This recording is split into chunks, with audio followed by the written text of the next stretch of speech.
ముందుగా తండ్రి దేవునికి వందనాలు. ఈ అవకాశం దైవం మరొకసారి హృదయపూర్వక వందనాలు తెలియజేసుకుంటున్నాను. అందరూ కూడా శ్రద్ధాశక్తులతో ఇక్కడ చెప్తున్న మాటలు దేవుడు చెప్తున్నట్టుగా భావించి ప్రతి ఒక్కరు కూడా మీ హృదయాల్లో మాటలు ఫలించి మీరు అభివృద్ధి పొంది అనేక మందిని సత్య మార్గంలోకి దేవుని మార్గం వైపు తీసుకొస్తారని మీ అందరికీ ప్రభువుపేట తెలియజేసుకుంటున్నాను. దేవునికి స్తోత్రం. ముందుగా పరిశుద్ధ గ్రంథం ఒక వాక్యం చూపించి మనం మెసేజ్లోకి వెళ్దాం. కీర్తన గ్రంథము 95వ అధ్యాయం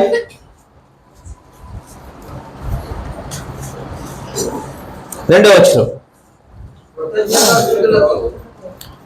కృతజ్ఞతాస్తుతులతో ఆయన సన్నిధికి వచ్చేదము, కీర్తనల్లో పాడుచు ఆయన పేరిట సంతోషగానం చేయడానికి స్తోత్రం. సంతోషంగా ఉన్న వాళ్ళని గట్టిగా చెప్పట్లేదు. దేవుని నామాన్ని గ్రహింపరుద్దాం. ప్రతి ఒక్కరు కూడా మీ హృదయాన్ని వాక్యం వైపు మళ్లించుకుని ఈ మాటలను మీరు హృదయంలో ఫలించి అనేకని ఆత్మలు రక్షిస్తారని నేను ప్రభువుపేట మీ అందరికీ తెలియజేసుకుంటున్నాను. ఈరోజు మనం నేర్చుకోవాలనే అంశం ఏంటంటే మనిషి మార్పు కోసం దేవుని దీర్ఘశాంతం. చెప్పండి, దేవుని దీర్ఘశాంతం. నిజంగా ఇక్కడ దైవజనులు బోధించిన నేను నేర్చుకుని 4 మాటలు చెప్పిన మీ ఎవరి మార్పు కోసం అండి? ఇక్కడ వాక్యం ఎవరి కోసం బోధిస్తున్నామండి? మన కోసమే. ఎవరైనా మారని వారు అంటారేమో, వాళ్ళని మార్చాలని చదువుతాంతోనే దైవజనులు ఎక్కడ ఎవరు బోధించినా సరే ప్రతి ఒక్కరికి కూడా మారు మనసు పొంది వాళ్ళ నిత్య నరకానికి వెళ్ళిపోకూడదు. ప్రభు మనల్ని ఎలా పరిశుద్ధంగా భూమి వద్దకు పంపించారో అట్టే పరిశుద్ధంగా మనం ఈ లోకంలో జీవించి ఆయన వద్దకు తిరిగి వెళ్ళాలనే ఎవరు బోధించిన విషయాన్ని ఎవరు కూడా గ్రహించి ఉంటే ఈ లోకంలో ఉన్న లోకాశలకి లోనైపోయి లాస్ట్కి ఏమవుతున్నారంటే భ్రష్టాత్రంలో బాగా మునిగిపోయి లాస్ట్కి నిత్య నరకానికి వెళ్ళిపోతున్నారు. మరి ఈరోజు మనం మనిషి మార్పు కోసం దేవుని దీర్ఘశాంతం గురించి నేర్చుకుందాం. నిజంగా మనిషి మార్పు కోసం, మనిషి మారు మనసు కోసం కదా దైవజనులు నిజంగా పనిచేసేది. ఒకసారి ఆలోచన చేయడానికి ప్రియమైన దేవుని సంగమా. ఎందుకంటే చాలా మంది అనుకుంటున్నారు బైబిల్లో ఒక మామూలు పుస్తకం అనుకుంటున్నారు తప్ప జీవ గ్రంథం అని నిజంగా గ్రహించలేకపోతున్నారు ప్రియమైన దేవుని సంఘం. చాలా మంది ఏదో ఒక మామూలు బుక్, ఏదో మామూలు పుస్తకాలతో చూస్తున్నారు, కానీ ఇది జీవ గ్రంథం ఇది మన నిత్య నరకానికి వెళ్ళిపోకుండా పరలోక రాజ్యం తీసుకెళ్లే బ్రతుకుపాట పుస్తకం అని ఎవరికి కూడా అర్థం కావట్లేదు ప్రియమైన దేవుని సంఘం. నిజంగా మనిషి మార్పు కోసం దేవుని దీర్ఘశాంతం అంటే ఈరోజు మనం తెలుసుకోవాలి ప్రియమైన దేవుని సంఘమా. శాంతం వేరు, దీర్ఘశాంతం వేరు, అంతే కదండి? అవునా కాదండి? శాంతం అంటే కొంతవరకు ఆలోచించి, దీర్ఘశాంతం అంటే చాలా ఓర్పుతో ఆలోచించి దాన్ని దీర్ఘశాంతం అంటారు. ప్రభు ఎలా చేస్తారండి? దీర్ఘశాంతంతో ఉంటున్నాడు. శాంతం కాదండి ఆయన, దీర్ఘశాంతంతో మనల్ని ఎలాగైనా సరే ఆయన వద్దకు మరి తిరిగి మరలారండి ఎలాగ అన్నారో ఆ మాట కోసం ఆయన ఎంతో తపన పడుతున్నారు. మనం ఏం చేస్తున్నాం? నిజంగా ఎవరి కోసం దీర్ఘశాంతంగా ఉన్నారండి? ఆయన ఎవరి కోసం అండి ఆయన దీర్ఘశాంతంగా ఉండేది? మన కోసమే. ఈరోజు వాక్యం ద్వారా మనం తెలుసుకోవాలి. నిజంగా మనం ఎవరి పిల్లలమండి? దేవుని పిల్లలం అని గ్రహించగలిగితే మనం నిజంగా దేవుని పిల్లలము అని అనుకుంటే అతిక్రమం చేస్తామని మనం దేవుని పిల్లలం అనే మాట మర్చిపోతున్నాం. కాబట్టి ఈ లోకంలో అతిక్రమములకి, అసూయకి, డాంబానికి హృదయంలో చోటు మనం ఇస్తున్నాం. నిజంగా మనిషి దేవుని యొక్క ప్రతిరూపం. అవును కదండి? ఆయన స్వరూపమే కదండి మనకి ఇచ్చారు. మనం ఎవరైనా గ్రహించగలుగుతున్నామా? ఎవరు కూడా ఆయన దివ్య స్వరూపాన్ని మనకి ఇచ్చి భూమి మీద ఆయన ఇక్కడ పంపించినట్టు ఎవరు కూడా మనం గ్రహించలేకపోతున్నాం. కారణం మనమంతా నిజంగా చెప్పాలంటే మనమంతా పరలోకపు తండ్రి యొక్క విడిపోయిన భాగాలు భూమి మీదకి మనల్ని పంపిస్తున్నాడు ఆయన. అవునా కదండి? నిజంగా ఆలోచన చేస్తే ఆయన నుంచి వచ్చి వేరయ్యి భూమి మీద కొంతకాలం అంటే కొన్ని సంవత్సరాలు ఆయుష్కాలాన్ని పూర్తి చేసుకుని తిరిగి మళ్ళీ ఆయన వద్దకు వెళ్ళాలండి. నిజంగా తిరిగి ఎక్కడికి వెళ్ళాలి? పరలోకానిక లేక నిత్యనరకానిక ఆయన రమ్మన్నది? పరలోకానికే వెళ్ళాలని మనం ఎవరన్నా ఆలోచిస్తున్నామండి? ఎవరు ఎలా ఉంటున్నామంటే మన అందరూ కూడా మన మార్గం ఎలా ఉంటుందంటే నిత్య నరకానికి వెళ్ళే మార్గంలోనే మనం నడుస్తుంది తప్ప పరలోక రాజ్యానికి వెళ్ళే మార్గంలో మనం ఎవరు కూడా నడుస్తలేదు. ఎందుకంటే ఈ రోజు వాక్యం ద్వారా నేర్చుకోవాలి. భూమి మీద పుట్టిన ప్రతి మనిషి ఆయన వారసును మనం గ్రహించాలి. ఎవరిని గ్రహిస్తారండి? నేను మా నాన్నకు పుట్టాను, మా నాన్న వారసు, మా తాత వారసుని అనుకుంటున్నారు తప్ప ఈ భూమి మీద పుట్టిన ప్రతి మనిషి కూడా ఆయన వారసులోనే మనం అందరం కూడా. అవునా కదా? ఎన్ని సందర్భాల్లో ఈ మాట మనం నేర్చుకున్నామండి. ఈ విషయాన్ని మనం ఎవరైనా గ్రహిస్తున్నామా? నిజంగా పుట్టుకతో వచ్చిన వారసత్వం మంది. ఈ లోక వారసత్వాలు చెప్పుకుంటాం కానీ మన దేవుని వారసత్వం, దేవుని పిల్లలు, దేవుని వారసులు మేము అని ఎవరైనా ఎక్కడ మనం చెప్తామండి ఆ మాట? ఎవరు చెప్పండి. నిజంగా దేవుని వాక్యం మనం నేర్చుకుంటున్నాం కాబట్టి మనం ఎవరి వారసులని చెప్పాలండి? దేవుని వారసులమని మనం చెప్పాలి. నిజంగా అసలు నా అబ్రహాం గారిని ఏమి సంబోధిస్తున్నారు దేవుడు? ఒకసారి చూద్దాం మనం. లోకాసు వార్త మొదట్లో చాలమ్మా 16వ అధ్యాయం 25వ వచనం.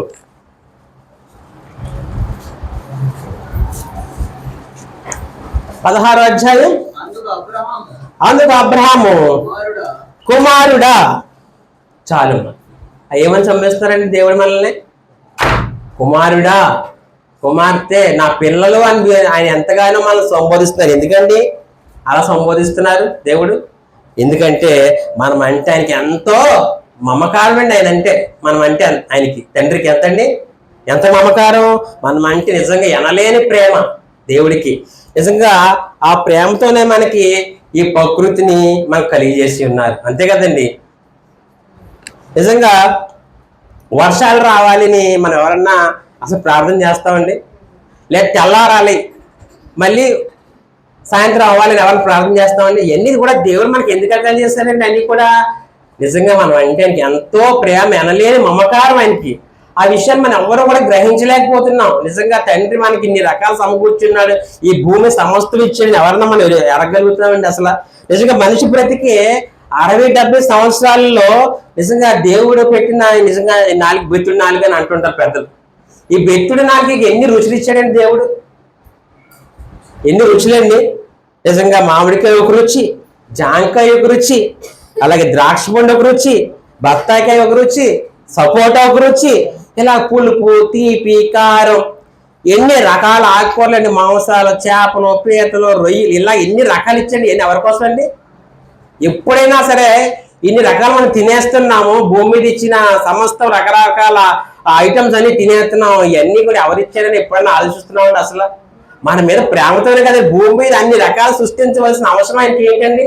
మనం అంటే ప్రేమ అండి, మనలంటే అనలేని మమకారం ఆయనకి. అందుకునే అవన్నీ కూడా మనం అనుభవించాలని దేవుడు సృష్టించాడు భూమి మీద. ఎప్పుడైనా ఆలోచించామండి? ఎవరో ఆలోచించం. ఎదురుకున్న పెడితే డబ్బ లోపల వేసేస్తాం తప్ప ఇవన్నీ కూడా నీ రకాలు నాకు దేవుడు ఇచ్చాడు ఎప్పుడైనా ఆలోచించాలి ప్రేమ దేనిసమో? ఎవరు ఆలోచించట్లేదు. ఇవన్నీ ఎవరి కోసం అండి? తన స్వరూపంలో పుట్టిన మన కోసం. మన కోసం ఎవరన్నా ఇచ్చారని ఎప్పుడైనా ఆలోచించగలుగుతామండి? చాలా మంది నేను కూడా మన వరకు ఇంచుమించుగా ఒక సంవత్సరం క్రితం ప్రార్థన చేసుకుంటే మరి తినేయడమే, అది ఎదుగున పెట్టుకొని ముందు తినేయడమే తప్ప వాక్యం అనుభవాల్లో వచ్చేటికి ఎదురుకుండా ఏదన్నా వస్తువు ఉన్నా, ఏదన్నా తీసుకున్నా, అసలు ఏం తాగినా తిన్నా దేవ నీవిచ్చింది ఇది, నీకెంతగానో మహిమ కలుగును కాక, నీవిచ్చిందే. ఇలాంటి ఎంతమంది అయితే లేదో వారు అందరికీ దయచేయమని అప్పుడు తింటున్నాం. ఇలాగ ఎంతమంది చేస్తున్నారండి? ఎందుకంటే నా సహోదరులు, నా మిత్రులు, నా బంధువులు కూడా నా వాక్యాన్ని చూస్తున్నారు కాబట్టి ఇక నుంచి మీరు కూడా దేవుడు ఏది ఇచ్చినా సరే ఆయనకు ముందుగానే కృతజ్ఞతలు చెల్లించిన తర్వాతే మనం తినాలి, తాగాలి, ఏ వాయిదా వస్తువున్నా వాడాలి. ఇది అందరూ మీరు పాటించాలని మీ ప్రభుత్వం మీ అందరికీ తెలియజేస్తున్నాను. అలాగే నిజంగా మన కోసం దేవుడు ఎన్ని రోజులు కష్టపడ్డారండి? 6 రోజులు కష్టపడ్డారు. ఇవన్నీ ఎవరి కోసం అండి? మన కోసం. ఎంత ప్రేమ అండి ఆయనకి, ఎంత దయండి మన మీద ఆయనకి. నిజంగా చాలా మంది అనుకుంటారు 6 రోజులు కష్టపడ్డారు దేవుడు సృష్టించి అంటే నిజంగా 24 గంటల దినం కాదండి. అది నిజంగా చెప్పాలంటే దైవజనులు ఒకసారి మనకి ఈ విషయాన్ని వివరించారు. మీ అందరూ గుర్తుందో లేదో. ఒక దినం అంటే మనం ఈ భూలోక దినంలో అనుకుంటే 24 సూర్యుడు అస్తమయం నుంచి మళ్ళీ ఉదయించి కానీ అస్తమైన ఒక్కరోజు 24 గంటలు అనుకుంటున్నాం. అప్పుడు ఆయన సృష్టించింది నిజంగా ఆ దినం కాదని చాలా కష్టం అది. నిజంగా ఆయన ఒక దినం అంటే నిజంగా ఆయన 6 రోజులు నిజంగా అక్కడ మనకి బైబిల్లో సంబోధిస్తే నిజంగా 4వ దినం నా సూర్యచంద్రుల్ని సృష్టించారు కదండి. ఒక్కసారి ఆలోచన చేస్తే సుమారుగా అది ఎలా ఎన్ని సంవత్సరాలు అనుకుంటున్నారు? లెక్కించలేని కోట్లాది సంవత్సరాలు అంటండి. మన కోసం ఈ సృష్టిని ఆయన సృష్టించింది ఎన్ని సంవత్సరాలు తెలుసండి? కోట్లాది సంవత్సరాలు. కొన్ని చోట్ల 600 కోట్ల సంవత్సరాలు కట్టాలని కొన్ని చోట్ల అంటారు, కానీ నిజంగా ఎవరికి అంత లెక్క ఎవరికి తెలియదు. నిజంగా కోట్లాది సంవత్సరాలు మన కోసం దేవుడు ఈ సృష్టిని సృష్టించాడండి. 6 రోజులే కదా అని మనం చాలా సింపుల్ గా తీసుకుంటూ ఉంటాడు. చాలా డీప్ గా ఆలోచిస్తే దేవుడు మనకు 6 రోజులు కాదండి, కొన్ని కోట్ల సంవత్సరాలు ఆయన శ్రమించి ఈ సృష్టిని సృష్టించాడు అనే విషయాన్ని మనం అందరం కూడా తెలుసుకోవాలి. నిజంగా మనిషి ఉదాహరణగా ఈ లోకంలో బతికే మనిషి ఒక 8 గంటలు కష్టపడితేనే చాలా సాయంత్రం అలసట ఫీల్ అయిపోతాడు. అవునా కదండి? మనమైనా అంతే కదండి. అంతెందుకు ఇక్కడ వాక్యాన్ని విని కూర్చుని ఇంటికి వెళ్ళేటప్పటికే సగం ఓపిక పోయినట్టుగా ఫీల్ అయిపోయి మంచం మీద దబాలను పడిపోతాం, లేదు తింటాం లేదు, అలాంటి నీరసం కలిగిపోతాం. మరి దేవుడు కోట్ల సంవత్సరాలు మన కోసం ఈ సృష్టిని సృష్టించాడంటే ఒక్కసారి ఎప్పుడన్నా ఆలోచించారు ప్రియమైన దేవుని సంగమా? ఆలోచించలేదండి ఎవరు కూడా. ఒకసారి ఎఫెసీయులకు రాసిన పత్రిక 1వ అధ్యాయం 4-6 వచనాలు ఒకసారి చూద్దాం. అసలు మన భూమి మీద రావాలని ఆయన ఎప్పుడు అనుకున్నారో చూద్దాం. మనం అందరం కూడా భూమి మీద రావాలని దేవుడు ఎప్పుడో అనుకున్నారో చూద్దాం. ఎఫెసీయులకు రాసిన పత్రిక 1:4-6 ఎట్లనగా తన ప్రియునందు తాను ఉచితముగా మనకు అనుగ్రహించిన తన కృపా మహిమకు కీర్తి కలుగునట్టు 6వ వచనం చదవమ్మా.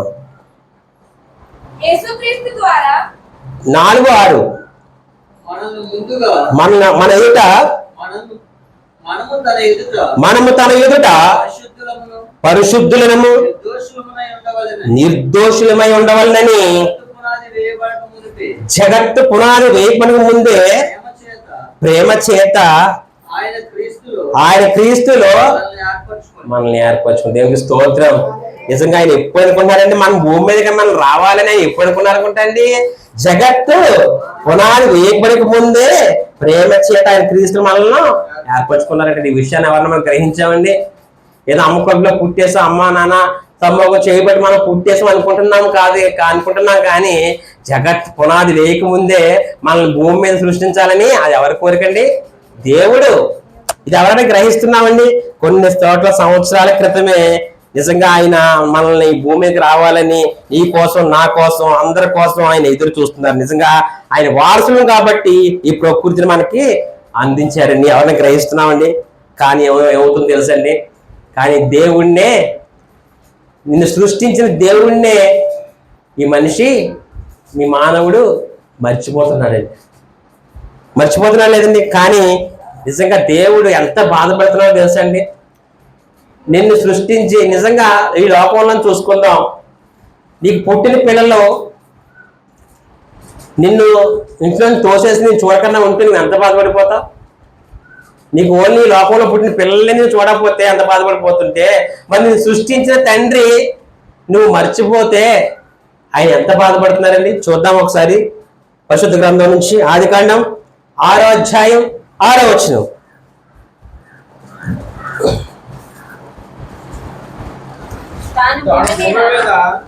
తాను భూమి మీద నరులను చేసినందుకు దేవుడు సంతాపం నుండి తన హృదయములో నొచ్చుకుంటున్నారంటే ఎవరిని పుట్టించిన ఎందుకండి? మనల్ని భూమికి పుట్టించినందుకు నిజంగా ఆయన హృదయంలో నొచ్చుకుంటున్నాడంటండి, సంతాపం పొందుతున్నాడు కదండి. అంత అవసరం అండి మనకు ఆయనకి. మన కోసమే ఆయన ఎప్పుడు కూడా బాధ. ఎవరి కోసం అండి? ఆయన పిల్లలమైన మన కోసం ఆయన బాధ. అందమైన సృష్టిని ఇచ్చి నేను భూమి మీద అందంగా బ్రతకడానికి అన్ని రకాల సమకూరలు ఇచ్చినా సరే నువ్వు దేవుడిని మర్చిపోతున్నా. దేవుడు ఎంత బాధపడుతున్నాడండి. ఈ వాక్యాన్ని చదివినప్పుడు ఏమనిపిస్తాడండి మనకి? నిజంగా దేవా నిన్ను బాధ పెడుతున్నానా అని ఎప్పుడైనా ప్రత్యేతాపం కలిగిందని మనలో కలిగిన ఆ క్షణమే కలుగుతుంది, కానీ మళ్ళీ వెంటనే మర్చిపోయి మళ్ళీ యథావిధిగా మనం అతిక్రమణ పాపాలు చేస్తూనే ఉంటున్నాం కదండి. ఒకసారి వాక్యం ద్వారా మనం హృదయాలు మన కళ్ళు తెలుసుకోవాలా లేదండి? నిజంగా దేవుడు మనల్ని గురించి బెంగ పెట్టుకున్నాడండి. నిజంగా చెప్పాలంటే సంతాపం అంటే ఏంటండి? బెంగ. నిజంగా నీ పిల్లలు ఉదాహరణకు చెప్పాలండి, పిల్లలు కాలేజీ నుంచి ఒక గంట లేటుగా వస్తేనే నువ్వు ఎంత గాబరా పడిపోయి కంగారు పడిపోయి బాధపడిపోతుంటావండి. ఒక గంట బస్సు లేట్ అయింది అనుకోండి, ఫోన్ కొట్టేస్తావు డ్రైవర్కి, లేకపోతే వెళ్ళి ఆంజనేయ గుడి దగ్గర నిలబడిపోతావు, లేకపోతే రాబో తూళ్ళ దగ్గర నేను స్టాప్ అయితే అక్కడ పడిపోతావు, ఇంకా రాలేదు బాధపడిపోతావు. మరి నిజంగా నేను సృష్టించిన తన తండ్రి నీ పిల్లలు, ఆయన పిల్లలైన మనం తిరిగి ఆయన వద్దకు రాలేదంటే ఆయన ఎంత బాధపడిపోతాడండి? ఆయన ఏమంటాడు, తిరిగి నా వద్దకు రండి అని సెలవిచ్చారు లేదా? మన తిరిగి నరకానికి వెళ్తుంటే ఆయన ఎంత బాధపడిపోతారండి? ఆయన ఎంత దీర్ఘశాంతంతో ఎదురు చూస్తున్నారు. నిజంగా ఒక గంట ఆలస్యం అయితేనే మనం తట్టుకోలేము మన పిల్లల విషయంలో. మరి తండ్రి ఎంతగా బాధపడుతున్నాడు మన కోసం. నిజంగా నేను సృష్టించిన కన్న తండ్రి నీ లోకాశల్లో పడిపోతుంటే, దేవుణ్ణి మరిచిపోతుంటే ఆయనకి ఎంత బాధ అండి, ఎంత సంతాపం నొందుతున్నాడండి ఆయన. ఒకసారి గ్రహించండి. ఈ భూమి మీదకి మనల్ని పంపించినందుకు చిన్న ఎడబాటు భరించలేకపోతున్నాడు ఆయన. ఎంత బెంగపెట్టుకుంటాడండి. నిజంగా ఆయన మన భూమి మీద పంపించే తిరిగి మళ్ళీ గ్యాప్లోనే ఆయన ఎంత బాధపడతాడని మనం తప్పిపోతున్నామని ఈ లోకంలో. ఒకసారి మొదటి పేతురు అలా 5వ అధ్యాయం 7వ వచనం ఒకసారి చూద్దాం. ఆయన ఎంత ఇంకా చింతిస్తున్నారో ఒకసారి చూద్దాం. ఆయన మిమ్మల్ని గూర్చి చింతించుచున్నారు. చాలా మంది ఈ వాక్యం ద్వారా కూడా మనం నేర్చుకోవాల్సింది ఆయన ఏం చేస్తున్నారండి, ఆయన పాపం ఆయన మిమ్మల్ని గూర్చి చింతించుచున్నారు. దేవుడు చింతించుతున్నాడు మన కోసం. మనల్ని భూమి మీద వదిలిచ్చేస్తామని ఆయన పంపించారు. మనం సాధారణంగా తిరుగుతున్నాం, దేవుని పనులన్నీ మర్చిపోతున్నాం. మందిరం జరుగుతుంది మనకి, ఆ మందిర పనులు మొదలెట్టారు అన్ని మనందరం మర్చిపోతున్నాం. ఎందుకంటే మరి ఆయన దేవుడు అప్పచెప్పిన పనే కదండి మనకు అది. ఆయన చింతించడండి. మరి ఆయన మందిరం విషయం ఎవరు పట్టించుకోవట్లేదు. మరి నాకు అందరికీ సహోదరికి బుక్లు ఇచ్చారు, అవి ఎవరో పూర్తి చేయలేదు. మరి నిజంగా మందిరం కోసం మన ఇల్లు సొంత ఇల్లు కట్టుకుంటున్నామంటే ఆగిపోతుంది, ఎంతో బాధపడిపోతుంటాం. అబ్బాయి ఎలాగా అవ్వట్లేదు బిల్డింగ్ అని, ఎలాగో అప్పులు చేసి ఎలాగో అలా తెచ్చి బిల్డింగ్ పూర్తి చేస్తాం. మరి దేవుడు ఇచ్చిన పని ఎందుకు మనం పూర్తి చేయట్లేదండి? మనకు కూడా బాధ్యత కలిగి లేవండి. మరి దేవుని పనే కదండి మనకి. దేవుని నిజంగా పని కలిగి ఉంటే ఆయన ఎంత చింతిస్తున్నాడండి. ఆయన కార్యక్రమం, ఆయన క్రియలు మనం ఎవరైనా చేయట్లేదు కాబట్టే ఆయన చింతిస్తున్నాడండి. మరి ఎక్కడి నుంచి అయినా మన హృదయం తెలుసుకుని దేవుని పనులు అన్నీ కూడా మనం చేయాలని ఆలోచన కలిగి ఈ రోజు నుంచి ఉందాం. ఒకసారి పరిశుద్ధ గ్రంథం నుంచి చూద్దాం. ఒక్క నిమిషం ఒకసారి మళ్ళీ చదువునా. ఆయన మిమ్మల్ని గురించి చింతించుచున్నాడు. నిజంగా ఈ లోకంలో చూసుకుంటే ఒక తండ్రి కుమారుడి గురించి ఎంత చింతిస్తాడు ఈ లోకంలో. నిజంగా చిన్న ఉదాహరణ చెప్తాను. మా నాన్నగారు నేను పాకలో ఉన్నప్పుడు, శాంతి మందిరం ఎదురుకుండా పాకలో ఉన్నప్పుడు నా ఇష్టానుసారంగా తిరిగి రాత్రి 11:30, 12 గంటలకు వచ్చేవాడిని. వస్తుంటే అప్పుడు దాకా కూడా మా నాన్న పడుకోకుండా ఎదురు చూస్తుండే బయట కరాసి కూర్చుని. ఎందుకండి? ఒక తండ్రి కుమారు మీద ప్రేమ. ఆ కుమారుడు ఎంత దుర్మార్గుడైనా సరే ఒక తండ్రికి ఉన్న ప్రేమ ఎలాంటి ప్రేమ అంటే, కుమారుడు ఇంటికి వచ్చేదాకా కూడా అలా మెలుకుగా ఉండి లోపలికి వెళ్ళిన తర్వాత అప్పటికెళ్ళి పడుకుండేవాడు. పడుకోవచ్చు కదా అంటే, నువ్వు వచ్చేదాకా కూర్చుంటాను బాబు, నువ్వు ఏమవుతావని. అలా ప్రతి తండ్రికి ఉంటుంది ఇది. ఒక కుమారుడు బయటికి వెళ్ళి తిరిగి ఇంటికి ఇంకా రాలేదంటే ఆయన ఎంత బాధపడిపోతుంటారు తెలుసా, తండ్రి బాధ. మరి అలాంటిది నీ తండ్రిని పుట్టించిన తండ్రి కూడా తిరిగి ఆయన వద్ద పరలోక రాజ్యం రాకపోతే ఆయన ఎంత బాధపడతారండి. నిజంగా ఆయన చాలా హ్యాపీగా ఉన్నారు అనుకుంటారు. చాలా మంది హ్యాపీగా ఉన్నారు, ఆయనకి ఏంటి అనుకుంటారు. ఎవరన్నా బయటికి వెళ్తుంటే చాలా మంది అన్ని జనుల్లో నేను బయటికి వెళ్తున్నాను అనుకో బాబు, వెళ్ళొస్తానని చెప్పు అని అంటారు. అందరం చాలా చోట్ల వింటాం కదా నీ మాట. ఎందుకంటారు? ఎందుకంటే వెళ్ళిన కుమారుడు మళ్ళీ తిరిగి గృహానికి రావాలని. అదే తండ్రి కూడా కోరుకునేది. ఆయన మన పరలోక రాజ్యాన్ని పంపించి ఉన్నారు, ఆయన పుట్టించి మళ్ళీ మన పరలోక రాజ్యం రావాలనే ఆయన అనుకుంటున్న తప్పేమైనా ఉన్నదండి? ఈ విషయాన్ని ఎవరైనా గ్రహిస్తున్నారా? ఎవరు గ్రహించట్లేదండి. నిజంగా పరలోక తండ్రిని మన భూమికి పంపినప్పుడు ఏమన్నారో తెలుసా? ఒక్కసారి చూద్దాం పరిశుద్ధ గ్రంథం నుంచి. అదే ఇప్పుడు దాకా చెప్పింది నేను అంటున్నానేమో అనుకుంటాను, మీకు గ్రంథంలో చూపిస్తాను. కీర్తనలు 90:3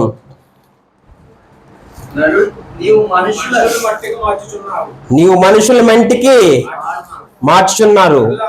నరులారా మనమే తిరిగి రండి అని నీవు సెలవిస్తున్నావు. ఇందాక చెప్పి మాటలని ఎవరు చెప్పారండి? తిరిగి రండి, వెళ్ళి తిరిగి రండి, తిరిగి రండి అని ఎవరు చెప్తున్నారండి? దేవుడు చెప్తుంది. మనం తిరిగి వెళ్తున్నామా? వెళ్ళి ఇలా ఉంటున్నాయి మన క్రియలు, వెళ్ళే ఉంటున్నాయి మన ఆలోచనలు. మన ఆలోచనలన్నీ కూడా నిత్య నరకానికి వెళ్ళిపోయేలాగే ఉంటున్నాయి. ఈ వాక్యం ద్వారా దేవుడు ఏం చెప్తారు? తిరిగి రమ్మన్నాడు కాబట్టి ఆయన మాటకు కట్టుబడి, ఆయన మాటలు కట్టుబడి ఆయన మార్గంలో నడిచి మనం అందరూ పరలోక రాజ్యం వెళ్ళాలండి. ఒకసారి నరులు అంటే ఎవరనుకోండి, మనమే కదండి. నిజంగా కొడుకు కూతురు నిజంగా చాలా డీప్గా ఆలోచిస్తే, ఒక కొడుకు నిజంగా బయటికి వెళ్ళిన తర్వాత యాక్సిడెంట్ అయ్యింది అనుకోండి. ఉదాహరణగా చెప్పాలంటే మీ అందరికీ తెలిసిందే, మంత్రి నారాయణ అని ఒక ఉండేవారు తెలుసా మీకు? హైదరాబాద్లో యాక్సిడెంట్ అయ్యింది ఫ్లైఓవర్ దగ్గర. నారాయణ అనుకోండి, ఆయన కోట్ల ఆస్తికి అధికారి. నారాయణ అని మంత్రి. ఆయన కొడుకు నిజంగా 2 కోట్లు ఎట్టి ఆయన మంచి కారు కొనిచ్చాడు. కొనిస్తే ఆయన వేగంగా వెళ్తున్నప్పుడు ఏమైందో తెలియదు, అక్కడికక్కడే కుమారుడు మరణించాడు. ఆయన వెళ్ళేటప్పుడు బాబు మాట్లాడాడు, 1 గంట క్రితమే త్వరగా వెళ్ళి వచ్చే బాబు అన్నాడు. ఆ కుమారుడు తిరిగి వచ్చాడండి. కళ్ళ ముందు ఆ సన్నివేశాన్ని చూసిన తండ్రికి ఎలాగ ఉంటుందండి బాధ. మనం కూడా నిత్య నరకానికి వెళ్ళిపోతే మనకన్నా తండ్రి బాధ ఎలా ఉంటుందండి? ఈ విషయాన్ని మనం ఎప్పుడైనా గమనించామండి?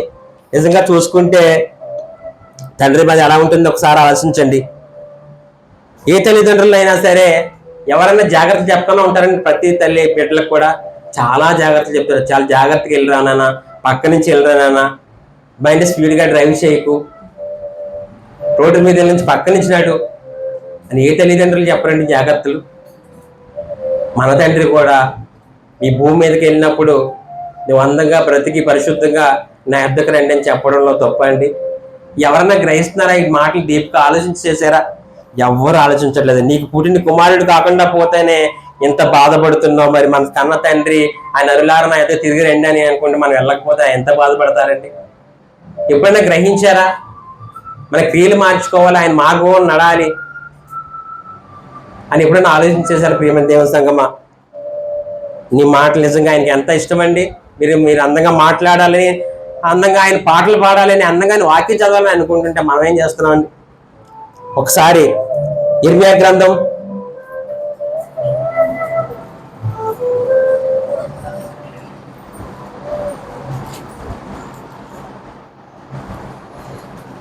3వ అధ్యాయం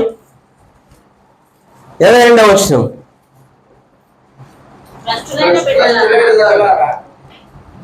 భ్రష్టులైన బిడ్డలారా తిరిగి రండి, మీ అవిశ్వాసమును నేను బాగు చేసాను. చాలమ్మా. ఏమంటున్నాడు ఇక్కడ? భ్రష్టులు అయిపోయినా పర్లేదు అంటాడు దేవుడు. నిజంగా ఎంత ప్రేమ అండి ఆయనకి. భ్రష్టులైన బిడ్డలారా తిరిగి రండి. ఒకవేళ మీరు చెడిపోయారు ఈ లోకంలో, అయినా పర్వాలేదు, మారు మనసు పొంది మీ విశ్వాసాన్ని బాగు చేస్తాను. మారు మనసు పొంది మనసు మార్చుకొని నా యొద్దకు రండి అని ఎంతగా చెప్తారు. భ్రష్టులు అయిపోయినా సరే ఆయన ఎవరిని వద్దంటున్నారండి? నిజంగా ఈ లోకంలో ఉన్న వాళ్ళందరూ కూడా, అనుచరులు కూడా అంటే ఆయన చాలా ఇష్టం. ఆయన పిల్లలు ఆయన కూడా మనంత వాక్యాన్ని మనం అందరూ వింటున్నాం. మీరే వింటున్నారు, మీరే నేర్చుకున్నారు తప్ప మీరు విన్న వాక్యాన్ని వారికి ఎప్పుడైనా బోధిస్తున్నారా? నేను చాలా సందర్భాల్లో మీకు చెప్పి ఉన్నాను, నెలకు 1 ఆత్మనైనా రక్షించండి, రోజుకు ఒక్కరికైనా సువార్త ప్రకటించండి. మీరన్న మాటలు దేవుడు మనల్ని అందరినీ కూడా తిరిగి రమ్మంటున్నాడని ఎవరికైనా చెప్తున్నారమ్మా? ఇక ఉన్న వాక్యాన్ని నిజంగా భ్రష్టులైన వారులారంటే అందరూ బయట ఉన్న వాళ్ళందరూ భ్రష్టులేదని మనం దేవుని తెలుసుకున్నాం. తెలుసుకుని ఏం లాభం అండి? వారందరినీ కూడా మనం రక్షించాలండి. మనకి బాధ్యత అదే. ఇప్పుడు మందిరాన్ని నిర్మించుకుంటున్నాం, మనమే ఉంటాము అందులో. ఇతరులకు బోధించొద్దా? ఇతరులను అందరినీ తీసుకురావద్దా అక్కడికి? భ్రష్టులు అయిపోయిన వాళ్ళందరినీ కూడా ఆయన దగ్గర తీసుకురావాల్సిన బాధ్యత మనకు ఉన్నదా లేదా? మనకు అందరికీ ఉంది. ఓకేటేస్తాం, అలాగే ఉంది అంటాం. ఎవరికి ఇంటికి వెళ్ళాక ఒకళ్ళకి కూడా సువార్త బోధించాం. నెలకు ఒక్క ఆత్మనైనా కానీ మనం ఎవరిని రక్షించాం. యథావిధిగా అంటే వచ్చేస్తాం. మనం వెళ్ళి మనం తింటే చాలు, మనమే పరలోక రాజ్యం వెళ్తే చాలు. మన ఇతరులు బోధించకపోయినా కూడా పరలోక రాజ్యం వెళ్ళండి, అది కూడా నేర్చుకోవాలి. నువ్వు తెలుసుకున్న వాక్యాన్ని ఇతరులకు బోధించకుండా ఆయనకి ఏమి ఇష్టమన్నారండి? నువ్వు మిర్చి పెట్టేసి పాలవతో దమ్ బిర్యానీ బోధినట్టు ఇష్టం కదా, ఆయనకి ఏమి ఇష్టం అండి? ఒక ఆత్మనే రక్షించడం. మరి ఇది కాదు, ఇది ఎవరిని వింటలేదా? ఇది అర్థం చేసుకోవట్లేదా మీరు ఎవరను? నెలకు ఒక్క ఆత్మనైనా సరే మనం రక్షించాలి. ఎందుకంటే ప్రయత్నించే, నీ బాధ్యత నువ్వు నెరవేర్తించు, తర్వాత దేవుడే చూసుకుంటాడు. ఎవరన్నా పట్టించుకుంటారు నీ విషయాన్ని?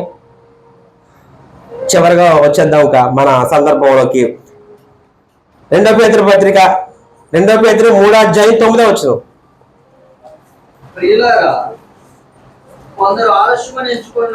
కొందరు ఆలస్యమని ఎంచుకున్నట్లు ప్రభువు తన వాగ్దానముల గురించి ఆలస్యం చేయవాడు కాడు గాని ఎవడను నశింపవలనని ఇచ్చయింపక అందరూ మారు మనసు పొందవలనని కోరుచు మీ ఎడల దీర్ఘశాంతం గలవాడై ఉన్నాడండి. ఇదండి మనది. ఎవరు కూడా ఈ భూమి మీద నశించిపోకూడదు అంటాడండి దేవుడు. అంటే ఉన్నవారు అందరూ కూడా నశించిపోవాలన్నా మనం ఎంతమంది ఉన్నారండి దేవుని తెలుసుకున్న వారు ఈ లోకంలో? ఎక్కడ ఎందుకు మన మండలంలో ఎంతమంది ఉన్నారని, మన ఊర్లో ఎంతమంది ఉన్నారు, మన ఈదులు ఎంతమంది ఉన్నారు, మన సొందులు ఎంతమంది ఉన్నారు? ఆయన ఏం చెప్తారండి వాక్యం ద్వారా? మళ్ళీ ఒకసారి చదవమ్మా. కొందరు ఆలస్యం ఎంచుకున్నట్లు ప్రభు తన వాగ్దానం గురించి ఆలస్యం చేయవాడు కాదు గాని ఎవడను నశింపవలనని ఇచ్చయింపక అందరూ మారు మనసు పొందాలి కోరుచు మన ఎడల, అందరి ఎడల, అక్కడ ఉన్నవాడు, భూమి మీద ఉన్నవారు అందరి ఎడల దీర్ఘశాంతం గలవాడై ఉన్నాడు. ఈ విషయాన్ని ఎవరన్నా గ్రహిస్తున్నామండి? ఎందుకంటే అనుకుంటున్నారు చాలా మంది, నేను ఎన్నో పాపాలు చేసేస్తున్నాను, అయినా సరే నేను బాగానే ఉంటున్నాను, అయినా సరే నేను ఉన్నవాడుగా ఉంటున్నాను, అయినా నేను సుఖాలు అనుభవిస్తున్నాను. ఇవన్నీ ఎవరి వల్ల అనుకుంటున్నారా? ఆయన ప్రేమ, ఆయన దయ, ఆయన మమకారం, ఆయన దీర్ఘశాంతం వల్లే నువ్వు ఉంటావు. ఎందుకంటే ఎప్పటికొకప్పుడు నువ్వు మారుతావు, మార్పు చెందుతావు, మారు మనసు పొందుతావు, తిరిగి నా ఎద్దకు వస్తావు అని ఆయన నిజంగా దీర్ఘశాంతంతో ఎదురు చూస్తున్నాడండి. ఈ విషయాన్ని ఎవ్వరు కూడా మనం గ్రహించట్లేదు. చివరగా హెజ్కేల్ గ్రంథము 18:23.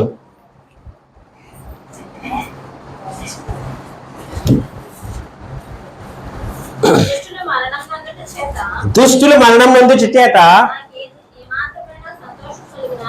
నాకేమాత్రమైన సంతోషం కలుగునా చాలమ్మా. ఇలా ఎవరండి? దుష్టుల మరణం నొందుట చేత నాకేమాత్రమైన సంతోషం కలుగునా. ఎవరంటారు? దేవుడు అంటాడు, నిజంగా దుష్టుడిని చంపేస్తే అది నాకేమైనా సంతోషమా? దుష్టులు కానీ, భ్రష్టులు కానీ, మూర్ఖులు కానీ, ఏ రకమైన పేరు పెట్టుకున్నా సరే ఎవ్వరు కూడా నశించపోకూడదనే ఆ తండ్రి ప్రేమ అండి. మనకు ఉంటుందండి ఆ ప్రేమ. ఎవడన్నా మన ప్రవర్తన అసభ్యంగా ప్రవర్తిస్తే కెట్టేస్తాం, లేకపోతే కొట్టేస్తాం, అవసరమైతే చంపేస్తాం. అటువంటి మనస్వభావం గల మనం మరి దేవుడు ఏమంటాడండి? అలా ఆ నేను చంపితే నాకు ఏమైనా ప్రయోజనమా, నాకు సంతోషమా? ఏం సంతోషం అండి ఆయనకి? మారు మనసు పొంది ఆయన దగ్గరికి వస్తే అది సంతోషం అండి ఆయనకి. ఆయన చంపడం అసలు సంతోషం కాదంటారండి దేవుడు. చాలా మంది అనుకుంటాడు దేవుడు చంపేశాడు, ఏడుకుంటాం, కొన్ని శవాల దగ్గర ఏడిసినప్పుడు చూస్తాం, దేవుడా తీసుకెళ్ళిపోయావా, దేవుడా చంపేసావా అని ఏడుకుంటారు కొంతమంది మీద పడి. అది నిజమండి. ఈ వాక్యాన్ని వాళ్ళకి చూపించాలి. దేవుడికి ఎవరిని కూడా చంపడం సంతోషం కాదమ్మా అని మనం చెప్పాలి. అందరినీ కూడా మారు మనసు పొందేలా నువ్వు నేర్చుకున్న వాక్యాన్ని అందరికీ బోధించాలి. నిజంగా మన అందరి కోసం ఆయన ఎంతగానో ఎదురు చూస్తున్నాడు. మన మార్పు కోసం అందరికీ తెలియజేయాలి. మనం మారు మనసు పొందేలాగా, అందరూ కూడా మారు మనసు పొందేలాగా ఉన్న వాక్యాన్ని అందరూ కూడా బయట మనం ప్రచారం చేయాలి. ఆయన దీర్ఘశాంతం గురించి మనం చెప్పాలి, ఆయన ఓపిక గురించి మనం చెప్పాలి, మీకే ఎదురు చూస్తున్న మన కన్న తండ్రి గురించి మనం చెప్పాలి. ప్రేమైన దేవ సంఘం ఎవరు నశించిపోకూడదని మన ప్రతి ఒక్కరి తండ్రి బాధ నిజంగా మనం కూడా పంచుకుని, ఆయన బాధను మనం కూడా పంచుకుని ఒక ఆత్మని రక్షించాలనే ఒక తపనతో అనే ఉద్దేశాన్ని ధ్యేయంతో మనం అందరం కూడా ఈ రోజు నుంచి ఉందాం. నిజంగా ఆయన ఎంతో దీర్ఘశాంతంతో ఎదురు చూస్తున్నారని ప్రతి మనిషికి మనం చెప్దాం. అందరినీ కూడా మారు మనసు పొందేలా చేద్దాం. దేవుని గురించి అందరికి కూడా చెప్దాం. మీరు కూడా ఈ వాక్యాన్ని హృదయంలో ఉంచుకుని ఫలించాలి, అనేక ఆత్మలు రక్షించాలని ఇప్పుడు కూడా నా తపన ఏంటంటే ప్రతి ఒక్కరు కూడా ఒక సువార్తగా అవ్వాలి. ప్రతి ఒక్కరు కూడా ఒక సువార్తికుడు అయిపోవాలి. నేను చూసి వాళ్ళకి ఒక సువార్త కనపాలి, నీలో మార్పు కనపాలి. నీ మార్పుని బట్టి వాళ్ళలో మార్పు రావాలి, వారు మారు మనసు పొందాలి. దేవుడు దీర్ఘశాంతంతో ఎదురు చూస్తారు. మీరు అందరూ ప్రతి ఒక్కరు తెలియజేయాలని ప్రభుపేట మీ అందరికీ తెలియజేసుకుంటున్నాను. దేవుని స్తోత్రం. హల్లెలూయా. ఈ అవకాశం ఇచ్చిన దైవ హృదయపూర్వక వందనాలు తెలియజేసుకుంటున్నాను.